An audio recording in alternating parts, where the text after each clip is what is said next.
Please part आज कैसे हैं आप लोग। आई होप आप सभी अच्छे होंगे, स्वस्थ होंगे, मैं स्टोरी लाइन को एंजॉय कर रहे होंगे। तो जो कभी मेरे चैनल पे न्यू आ रहा है प्लीज मेरे चैनल को लाइक शेयर सब्सक्राइब करना मत भूलिएगा। और अगर आप लोगों को मेरे स्टोरी लाइन उसके प्लॉट पसंद आते हैं तो प्लीज मुझे कमेंट्स करके अप्रिशिएट करना भी मत भूलिएगा। जैसा भी लगे आप लोगों को मुझे जरूर बताइएगा। देन चलिए हम स्टार्ट करते हैं इस एफएफ को आई एम बेबी फादर 2 का नेक्स्ट चैप्टर को, जहाँ हमने लास्ट पार्ट में देखा था कि वंग जी जब विंग को लेकर के आया था तब से वंग जी पूरा एफर्ट कर रहा है विंग को कंट्रोल करने का, उसे एक वार्म फीलिंग देने का, उसे सेफ और सिक्योर फील कराने का। साथ में उसने बेबी के लिए भी इतना सब कुछ किया। विंग के आए हुए ऑलमोस्ट 2-3 मंथ हो चुके हैं, पर इस बीच में वांग जी ने विंग के साथ कोई भी ऐसे टचरेबल वाले सीन क्रिएट नहीं किए थे और वो नॉर्मली ये सभी चीज़ों को ना हैंडल कर रहा था। दैट्स वाई विंग को थोड़ा अजीब भी लग रहा था, बट फिर भी वो कुछ नहीं कहता है और सभी चीज़ों को आराम से मैनेज कर रहा था। अभी लेटेस्ट मॉर्निंग में जहाँ पे युवान और वांग जी की कट्टी बट्टी जो थी वो खत्म हो गई और सल्ला में बदल गया था, जहाँ पे बाप और बेटा ने एक दूसरे को अडॉप्ट कर लिया था और वो आराम से हम कह सकते हैं कि एक दूसरे के साथ कंफर्ट हो रहे थे। वहीं दूसरी तरफ विंग जब वो वॉशरूम से बाहर आया था तो वांग जी ने उसे होल्ड कर लिया था और उसने उसके कान में ये भी कहा था कि हम सेकेंड बेबी प्लान कर सकते हैं क्या। पर विंग जो कि शॉक होकर के जस्ट खड़ा था और वांग जी कॉफी का मग लेते हुए नीचे उतर चुका था, जहाँ पे विंग उसकी हार्ट बीट, उसके फेरोमोन्स जो कुछ भी रिलीज हो रहा था ऑल टू जेड वांग जी को सुनाई दे रहा था, उसे महसूस हो रहा था उसका अल्फा होने के नाते। विंग अपने सीने पे दोनों हाथ लेते हुए कहता है, नहीं नहीं नहीं, ये क्या कर रहे हो। हाँ, अगर उसे पता चल गया कि मैं ऐसा कुछ सोच रहा हूँ या कुछ ऐसा फील कर रहा हूँ, फिर उसके लिए एक वीक पॉइंट मिल जाएगा और मैं नहीं चाहता कि उसे कोई भी एक वीक पॉइंट मिले। ये बोलते हुए जो हमारा विंग था ना वो फिर से नॉर्मल होता है, सांसों को ब्रीदिंग को ना नॉर्मल करता है एंड देन रेडी होने के लिए चला जाता है। साथ में वो वान को भी रेडी करता है। वांग जी जो कि अच्छा लग रहा था, उसके चेहरे पे एक बहुत फ्रेश वाली स्माइल थी। इधर विंग जब इवान को रेडी कर लेता है तो उसे एक कॉल आती है, जहाँ पे सनाया उसे कॉल करती है। तो वो कॉल पिक करते हुए कहता, क्या हुआ सनाया। सनाया कहती, सर एक इमरजेंसी आ गई है। एक्चुअली में हम लोगों ने जिसका ऑपरेशन किया है उसे उसे पैनिक अटैक आ रहा है सर, अब हम क्या करें। विंग कहता है, बिना देखे मैं कैसे कह सकता हूँ, वहाँ के डॉक्टर को बोलो हैंडल करने के लिए। सनाया कहती, सर 4 टीम्स लगी हुई है पर उनकी बॉडी को हम रिकवर नहीं कर पा रहे हैं, हम उन्हें दोबारा ओटी में लेके गए हैं। विंग कहता है, ठीक है 2 मिनट दो मुझे, मैं देखता हूँ। इतना बोलकर वो ट्राइपॉड लेता है एंड देन नीचे आ जाता है। नीचे आने के साथ ही वो रेनन से कहता है, रेनन हिवान को नाश्ता कराओ ठीक है ना, मुझे कुछ काम है। इतना बोलने के साथ ही वो दूसरे साइड बैठ जाता है, जहाँ पे रेनन चुपचाप उसे खाना वगैरह प्लेस कर देती है। वही विंग ट्राइपॉड पर सेट करता है and then video camera on करता है, जहाँ पे वो देख पा रहा था कि पेशेंट ना कैसे बॉडी ना उछल उछल के नीचे गिर रही है। जो वो रहता है ना वो इलेक्ट्रिक शॉर्ट जो देते हैं बॉडी पे, लाइफ लाइन वाला जो रहता है, पता नहीं क्या ही बोलते हैं उसे, जो भी, तो उसको ट्रीट कर रहे थे। ठीक है, विंग ये देखने के बाद काफी ज्यादा घबरा गया था एंड देन वो उसे देखते हुए कहता है, एक मिनट एक मिनट रुक जाओ। मैंने कहा रुक जाओ। स्नेहा कहती है, ओके सर सर देखना चाहते हैं। उसकी पूरी बॉडी को चेकआउट करने के बाद उसे पता चलता है कि किसी दवाई की वजह से ये रिएक्ट हुआ है। तो फिर वो कहता है, सनाया दवाई की वजह से ये सब कुछ हुआ है, इन्हें एनेस्थीसिया दिया है तुमने। कहता हाँ। फिर वांग जी कहता है थोड़ा सा सॉरी विंग कहता है कि इसका डोज बढ़ाओ ठीक है ना, और हाँ मेरे कमरे में एक क्रिस्टल चार्म्स रखा होगा वो लेकर के आओ और इसके बॉडी के ऊपर रखो और हार्ट के पास चीरा लगाओ, ब्लड जब निकले तो उसके ऊपर रख दो। डॉक्टर कहते हैं, हद्दा, मतलब हम कर रहे तो नहीं हो रहा है और ये क्या बकवास हो रही है। सनाया को ट्रस्ट था विंग पे, दैट्स वाई वो भागती है उसके कैबिन की तरफ। उसके कैबिन में जाकर वो क्रिस्टल को ढूंढती है तो उसे वो मिल जाता है, वाइट जेड टाइप का था एंड देन वो लेकर के आती है। फिर विंग के कहे अनुसार उसके ब्लड को ऐसे निकालती है हार्ट के पास एंड देन उस क्रिस्टल को वहाँ पे रख देता है। धीरे धीरे करके वो क्रिस्टल ना उस ब्लड के साथ ना कलर चेंज कर रहा था, पहले रेड, रेड से मैरून, मैरून से फिर ब्लैक, ब्लैक होते ही थोड़ी देर बाद वो लोग नोटिस कर रहे थे कि इसके हाथ और नाखून पे जो ना ब्लू ब्लू रैसेस आ गए हुए थे वो धीरे धीरे खत्म हो चुका है। उसके बाद विंग कहता है, इसे ऐसे ही रहने दो, इसे टच मत करना ठीक है ना, इस हो सके तो इसके ऊपर टेप लगा दो क्योंकि ये जितना देर रहेगा जितना जल्दी हो सकेगा ये सारे उस पॉइजन को वो निकाल देगा। अब इसे एनेस्थीसिया का डोज एक और बढ़ाओ एंड ये सारी दवाई है जो मैं बता रहा हूँ, ये लो एंड देन इसका ट्रीटमेंट करना स्टार्ट करो। सारे लोग उसकी बातों को फॉलो अप कर रहे थे एंड देन देखते देखते फिर से वो लोग अपने काम करने में लगे हुए थे। वहीं जब वांगजी भी रेडी होकर जब आता है तो विंग को इतना सीरियस मोड में काम करता हुआ देखकर उसे अच्छा लग रहा था। वो विंग से कुछ कहना और पूछना भी चाहता था, पर विंग को सीरियस देख करके वांगजी युवान को लेकर के नाश्ता करने के साथ ही स्कूल के लिए वो चला गया हुआ था। ऑलमोस्ट ना दोपहर के 12 बज चुके थे, 12 से प्लस ही हो रहा था। विंग का जब सब कुछ हो जाता है तो विंग फोन ऑफ करते हुए अपने घर को सीधा कर रहा था। रेनर उसके पास कॉफी लाकर रखते हुए कहती, सर आप हीलिंग के क्षेत्र में काफी ज्यादा एक्सपीरियंस है ना? तो कहता वो तो है, बट मैं यहाँ हूँ तो मैं कुछ नहीं कर सकता। रेनरेन उसके पास कुर्सी खींच कर बैठ जाती है तो विंग अचानक से डर जाता है और उसे देखने लगता है। जहाँ पे रेनन कहती है, सर सॉरी सॉरी, हाँ बट मैं आपसे इतना कहना चाहती हूँ, एक ओमेगा चाहे तो कुछ भी कर सकता है। मतलब कि आप अपने अल्फा को रिझाइए, बहलाइए, फुसलाइए और उसे मनाइए, है ना? विंग खिलखिलाकर हंस देता है। जहाँ पे जो वांगजी था ना वो सीसीटीवी फुटेज ना ऐसे ही चेक कर रहा था क्योंकि उसे जानना था कि विंग क्या अभी भी ये काम कर ही रहा है, और वो ऑफिस में बैठा हुआ था, उसके पास फिलहाल से कोई डॉक्यूमेंट्स आया नहीं था क्रिस लेकर के। दैट्स वाई वो विंग को ही देख रहा था। जहाँ पे विंग को फिर से इस तरह से ऐसे ना एकदम होता ना अंदर से एकदम बाहर तक खिलखिलाकर हंस देना, फक करके, मतलब जैसे कि कुछ अच्छा गुड न्यूज सुनते हैं तो हमारे अंदर की अंदरूनी खुशी अवे बाहर आ जाती है ना। तो ये वाली बात सुनकर विंग ने एकदम खिलखिला के हंस रहा था। तो वांगजी को वही 7-8 साल पहले वाला विंग याद आता है, जहाँ पे ब्रिज के नीचे से वांगजी, ब्रिज के ऊपर वांगजी और नीचे विंग रहता था। तो ब्रिज के ऊपर से वांगजी विंग को मुस्कुराते हुए, बात करते हुए और बच्चे को पढ़ाते हुए देख रहा था। वांगजी उसके चेहरे पे भी स्माइल आ गई थी और वो अपने नाखून को मुंह में लेकर चबा रहा होता है। जहाँ पे क्रिस आते हुए कहता है तो वांगजी कहता है, मेरे लिए कॉफी लेकर आओ। क्रिस कहता है, लगता है कोई कोई कुछ ज्यादा ही खुश हो रहा है। इस पे वांगजी कहता है, हाँ कुछ डिस्कस भी करना है, जल्दी जाओ कॉफी लेकर आओ, ठीक है ना? चीज कहता है, ओके सर। इतना बोल कर वो वहां से चला जाता है। और अभी भी वांगजी उसे देख रहा था, और ऐसा नहीं था कि सिर्फ देख रहा था, वो सुन भी रहा था। तो विंग वापस से रिप्लाई देते हुए कहता है, पर मुझे उन्हें इस तरह से फंसाना क्यों है? तुम देख रहे हो मेरा 7 साल का बेटा है एंड अब लगता है कि ऐसा करना चाहिए। तो रेनन कहती है, हम्म वो आपका बेटा है बट आपने ऐसा कुछ किया नहीं है, तो आपको नहीं लगता कि अपने अल्फा के साथ ये सभी चीजें एंजॉय करनी चाहिए? एक बात कहूँ सर, एक ही लाइफ मिली है, हमें उसी लाइफ में खुश रहने का पूरा अधिकार है। हम अपनी मेंटल पीस को कभी भी किसी और के हवाले नहीं कर सकते। हम अपनी खुशियों को किसी और के हाथ की चाबी नहीं दे सकते, और अपने गमों को कभी किसी के साथ शेयर नहीं करना चाहिए सर। विंग रेंडन की तरफ थोड़ा झुकते हुए कहता, ए तुम दादी माँ वाले बातें कैसे कर लेती हो? हाँ तुम्हारे अंदर कहीं दादी माँ का भूत तो नहीं आया है ना? ऐसे बोलकर उसे देखते हुए वो हंस रहा होता है।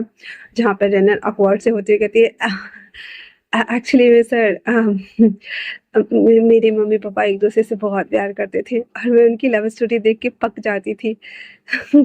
तो विंग ऐसे फटाक से बोल देता है, ओ तो अब नहीं देखने को मिलता। रेनन सैड हो जाती है। तो विंग कहता, क्या हुआ? रेनन कहती है, I am so sorry sir, पर 4 साल पहले उनकी डेथ हो गई। I am sorry. इतना बोलकर जब वो जाने लगता है तो विंग ना उसका हाथ पकड़ के उसे बिठाते हुए कहता है, तो कोई बात नहीं, हम सब फैमिली है ना तुम्हारे, तुम मेरे बेटे का ख्याल रख रही हो, ये काफी है रेंडन। इतना बोल करके उसे कंसोल करता है, कहता है, ऐसे काफी समझदार हो, छोटा पैकेट बड़ा धमाका। रेंडन उसे देखते हुए सैंटी हो जाती है, कहती है, गगा thank you so much. Wing कहता है, गगा भी बोल रही हो और थैंक यू भी बोल रही हो? इतना बोलकर उसे लिपटा हुआ था। भाई अभी तक तो बिल्कुल ठीक था, पर जैसे वांगजी ये देखता है वो ऐसे फोन पटक देता है। जब एक क्रिस देखता है तो वो भी गुस्से में कॉफी पटक देता है और दोनों फप करके कर रहे होते हैं। जहाँ पे फिर दोनों कहते हैं, वैसे सर हमें कॉफी पीना चाहिए, ज्यादा दिमाग नहीं लगाना चाहिए, दोनों ओमेगा है, क्या सोच रहे हो? वांगजी कहता, मुझे भी पता है। फिर इतना बोलकर वो दोनों कॉफी पी रहे होते हैं। अभी तरवीन कहता है, वैसे मुझे भूख लगी है, और उसके टमी से ना ग्रोल की आवाज आ रही थी। रेनन हंसते हुए कहती है, मैं इसको शांत कराने के लिए कुछ लेके आती हूँ। फिर वो किचन में चली जाती है और विंग दोबारा से सनाया को कॉल करके कहता है, सनाया सब कुछ ठीक है ना?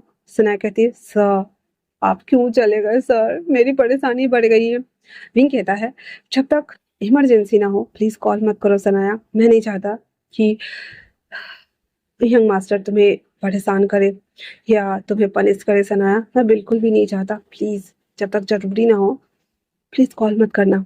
सनाया कहती है, I miss you sir, I really miss you. तो विंग कहता है I miss you too Sanaya. इतना बोलकर वो कॉल कट कर देता है। फिर वो ब्रेकफास्ट करता है।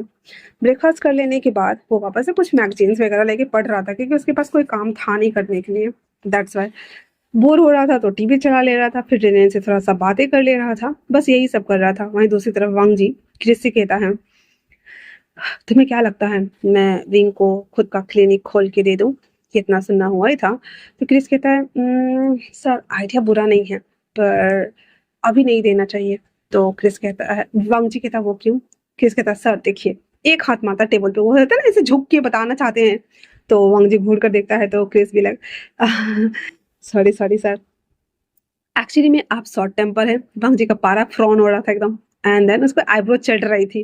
क्रिस कहता सर पहले पूरी बात सुन लीजिएगा, फिर रिएक्ट कीजिएगा, वरना मैं नहीं बता रहा। वांग जी कहता अच्छा ठीक है बताओ।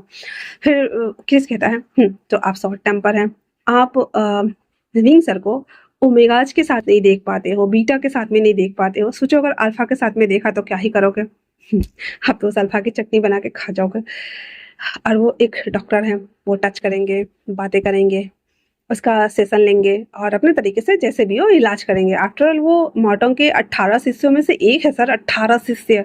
वो 18 शिष्य ही सुनता है हर 6-7 साल में, और उसी को वो ट्रेंड करता है, और उनमें से एक विंग सर है सर, तो कुछ ना कुछ तो खास होगा ना उनके पास। तो मैं कहा था, वापस से आते हैं टॉपिक पे। आप उसे छुओगे तो आप अल्फा की और बाकी पेशेंट की तो वाट लगा दोगे। तो वांग जी कहता है पॉइंट है। फिर किस कहता है दूसरी बात ये कि वो अभी जस्ट वहाँ से यहाँ शिफ्ट हुए हैं, उन्हें यहाँ के माहौल में रहने दीजिए, खुले मिलने दीजिए, अपनी प्रॉब्लम्स और फैमिली के इश्यू को सॉल्व कीजिए। और third most important thing sir की विंग सर के दिल में अपने लिए जगह बनाइए, क्योंकि वो अभी भी आपको एक यंग मास्टर समझते हैं, और मे बी शायद वो खुद को एक स्लैब, तो आपको उस मेंटालिटी से विंग सर को बाहर निकालना होगा और उन्हें वो समझाना और यकीन दिलाना होगा कि वो एज ए स्लैब नहीं, कि उनके ओमेगा हैं, आपके पार्टनर हैं, और आपके बेबी के मम्मा हैं।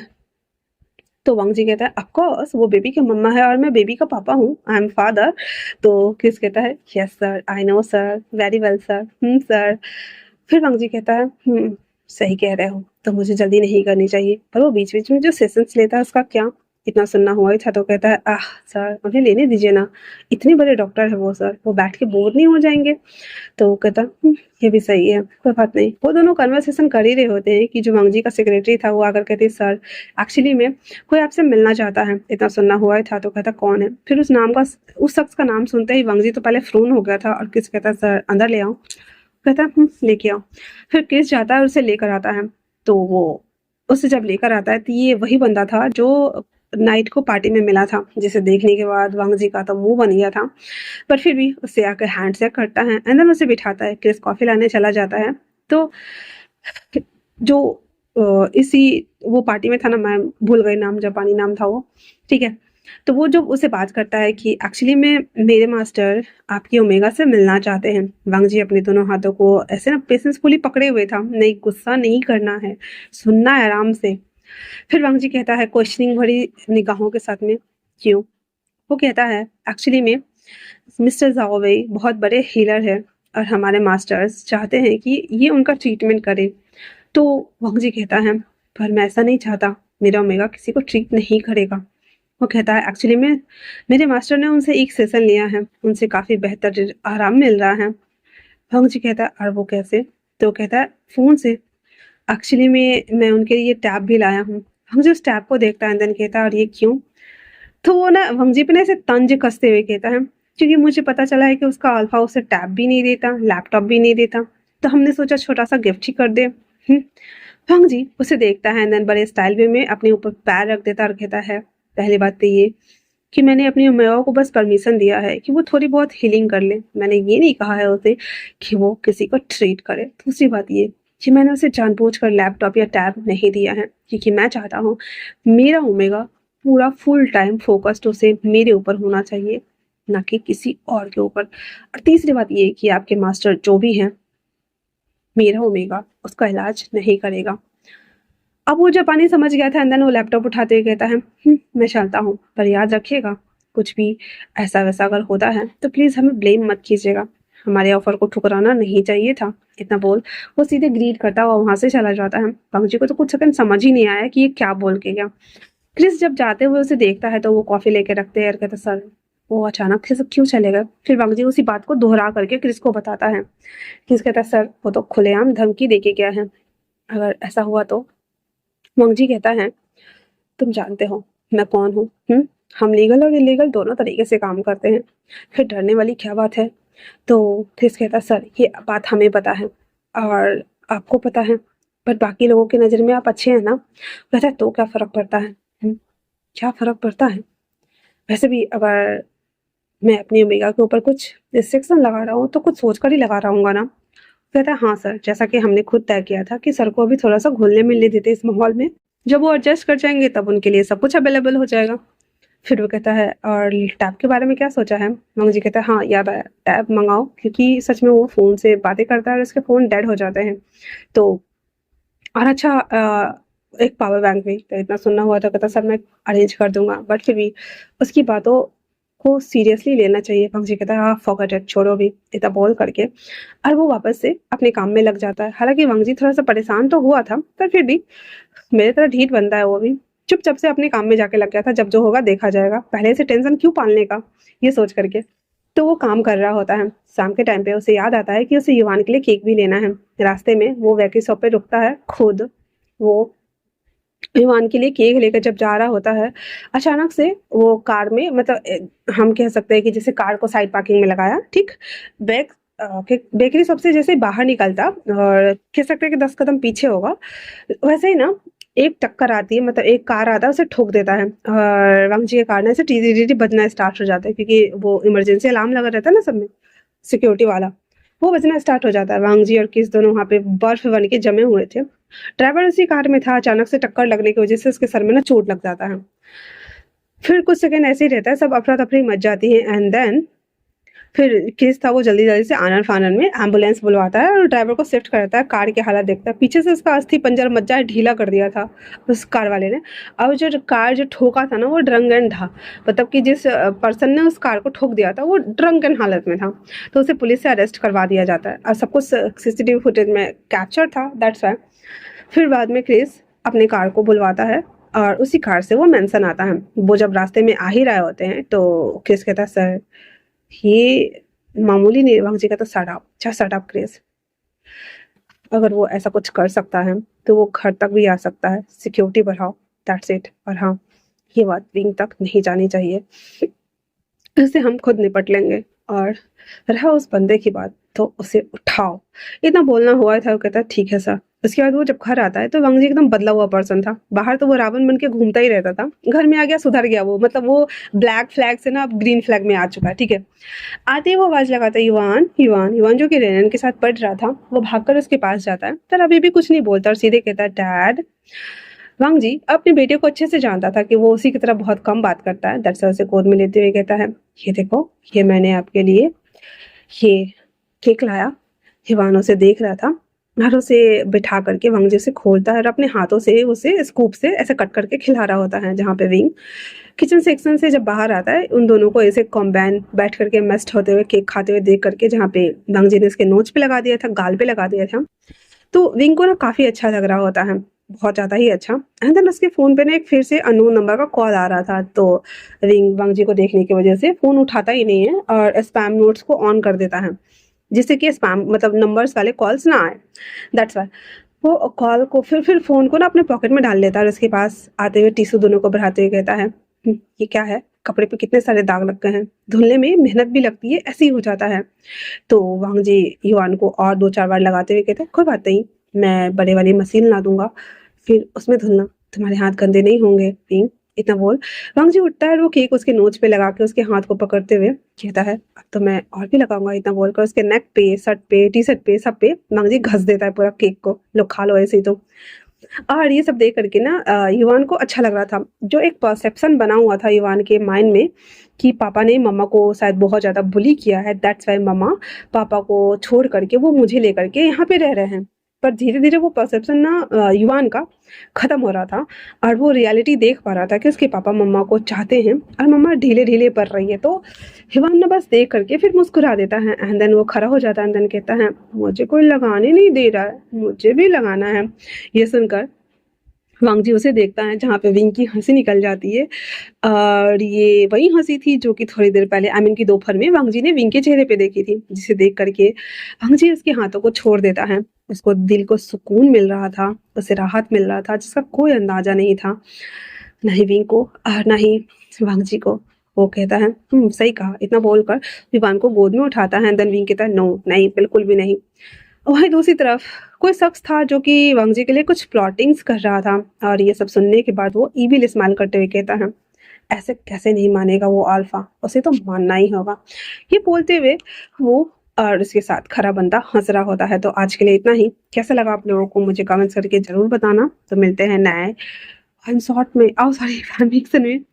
तब तक के लिए थैंक्स फॉर वॉचिंग।